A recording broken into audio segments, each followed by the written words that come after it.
ta mère est vivante. Je l'ai vue dans la décharge. Le pauvre garçon criait au millionnaire.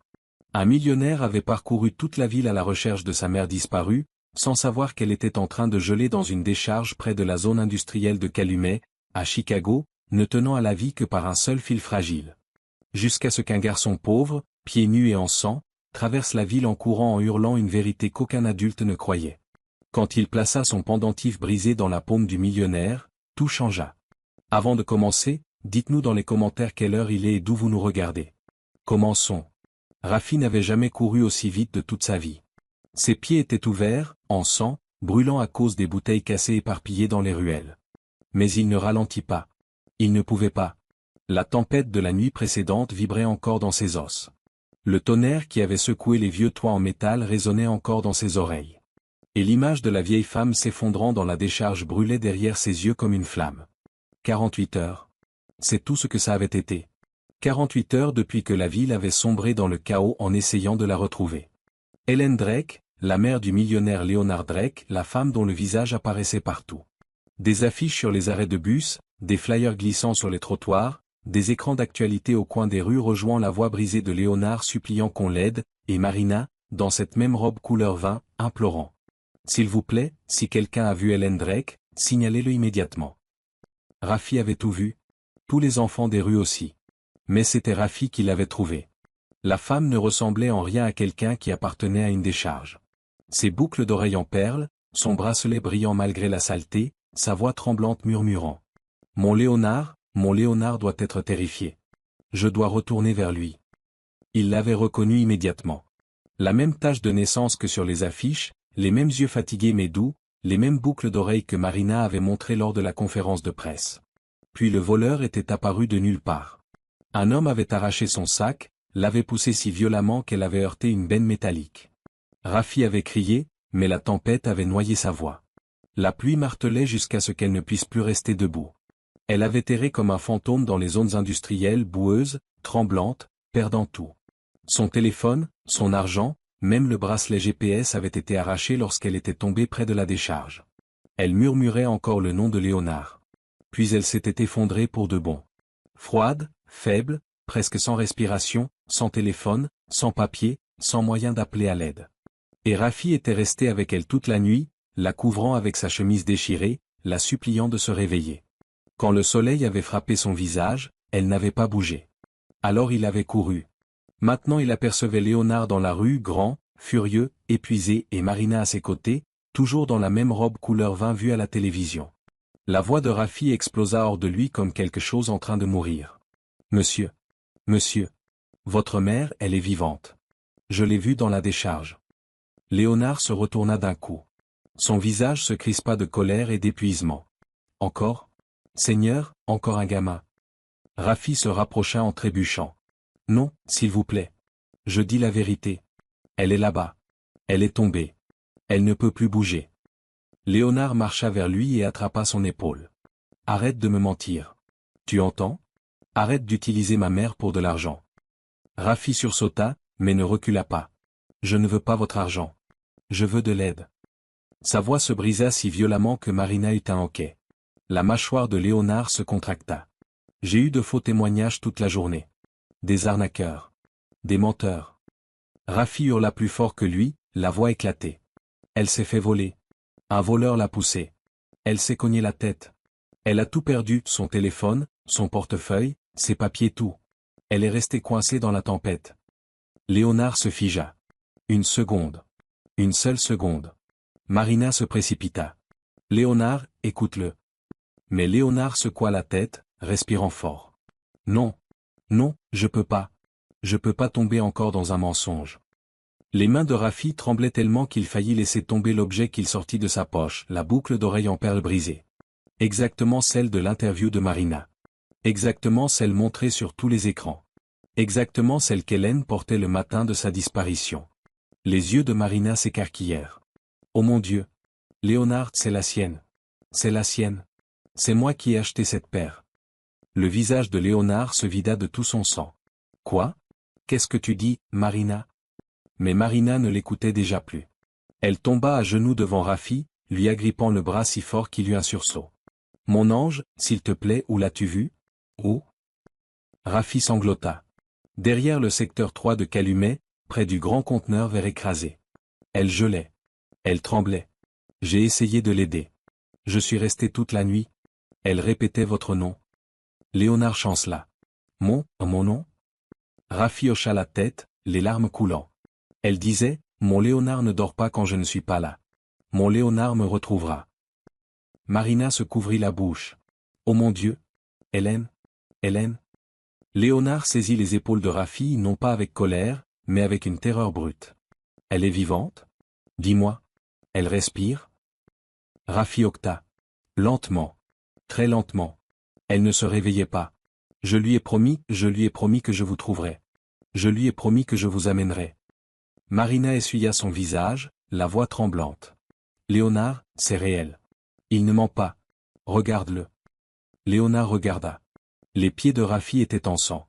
Ses vêtements trempés d'eau de décharge. Son visage couvert de saleté et de larmes. Ses mains tremblant sans contrôle. Ce n'était pas un arnaqueur. Ce n'était pas un menteur. C'était un enfant qui avait passé la nuit à geler à côté de sa mère mourante. La poitrine de Léonard se serra. Sa voix craqua pour la première fois en 48 heures. Emmène-moi vers elle. Rafi les guida dans des rues que la plupart des gens évitaient même en plein jour. Les chaussures de Léonard éclaboussaient les flaques sales. Marina soulevait sa robe hors de la boue. Personne ne ralentissait. Rafi jetait des regards en arrière, respirant avec difficulté, s'assurant qu'il le suivait toujours parce que chaque pas ressemblait à un compte à rebours. C'est par ici, haleta Rafi. Encore un peu. Léonard ne répondit pas. Sa gorge était nouée. Son esprit rejouait chaque seconde sans sommeil des 48 dernières heures, chaque fausse piste, chaque recherche inutile, chaque moment où il imaginait sa mère seule. Ils quittèrent la route pavée. La puanteur arriva immédiatement. Pourriture industrielle, rouille, fumée, plastique en décomposition. La décharge. Rafi ralentit, puis s'arrêta. Elle est derrière là-bas. Il pointa le conteneur rouillé, à moitié écrasé, couvert de suie. Léonard se précipita. Maman? Maman? Ria? Il appela encore. Ria? Alors il passa derrière le conteneur et se figea. Elle était là. Effondrée contre le métal froid, à moitié couverte par la chemise déchirée de Rafi. Ses cheveux emmêlés, ses mains écorchées, son bracelet brisé mais toujours accroché à son poignet. De la saleté sur ses joues, ses vêtements trempés par la tempête, mais sa poitrine bougeait. À peine. Léonard s'écroula à genoux. Maman? Maman? Mon Dieu! Maman? Il toucha son visage. Il était chaud. Trop chaud, fièvre. Elle gémit faiblement. Marina prit son autre main. Hélène, c'est nous. C'est nous, ma douce. On t'a retrouvé. Rafi resta quelques pas derrière, bras serrés contre lui, effrayé d'être accusé à nouveau. Il n'osa pas s'approcher. Léonard leva les yeux vers lui. Depuis combien de temps? Rafi avala difficilement. Depuis la nuit dernière. Après la tempête, elle a essayé de se lever mais elle est retombée. Je savais pas quoi faire. Marina demanda doucement. Pourquoi personne ne l'a vu, Rafi? Pourquoi n'as-tu pas dit à la police? Ils étaient partout. Il ne répondit pas tout de suite. Puis il murmura. Ils n'écoutent pas les garçons comme moi. Léonard se figea. Rafi continua, la voix brute. J'ai essayé, d'accord? La nuit dernière j'ai essayé. J'ai parlé à un homme en uniforme près du pont. Il m'a repoussé. Il a dit qu'il était occupé. Qu'on mendiait toujours. J'ai parlé à une commerçante. Elle a dit que j'inventais pour de l'argent. Ce matin j'ai réessayé 2 personnes, elles ne m'ont même pas regardé. Elles ont juste marché. Personne n'écoute les enfants pauvres. Ils pensent qu'on ment tout le temps. Léonard sentit ces mots le transpercer. Rafi continua. Et si personne ne l'a trouvé, c'est parce qu'ici, pendant les tempêtes, personne ne sort. Et le matin, les gardes ne vérifient que près des grilles. Le conteneur écrasé est caché. Il faut venir exactement ici pour voir derrière. Et je ne l'ai pas laissé parce que je pensais que si je partais, elle mourrait seule. Elle tremblait tellement. Elle avait peur. Elle me tenait la main et disait, ne pars pas. Alors, je suis resté. Toute la nuit. Ses lèvres tremblaient. Je n'étais pas gourmand. Je ne pensais pas à une récompense. Je voulais juste qu'elle ne meure pas seule. Un silence lourd tomba. Léonard se leva lentement. Tu l'as sauvée. Rafi cligna des yeux. Non, non, j'ai essayé. C'est vous qui. Léonard secoua la tête. Si tu n'étais pas resté, elle serait morte. Marina hocha la tête. Tu as fait plus que la plupart des adultes ne feraient jamais. Le corps de Rafi se détendit légèrement, juste assez pour respirer. Léonard souleva sa mère avec précaution. Marina appela les secours en tremblant. En quelques minutes, on entendit les sirènes se rapprocher. Rafi regardait l'ambulance approcher avec une peur étrange, la peur d'être abandonné. Léonard le remarqua. « Et, dit-il doucement. Approche. » Rafi secoua la tête. « Ils vont l'emmener ?» ?»« Oui. Pour l'aider.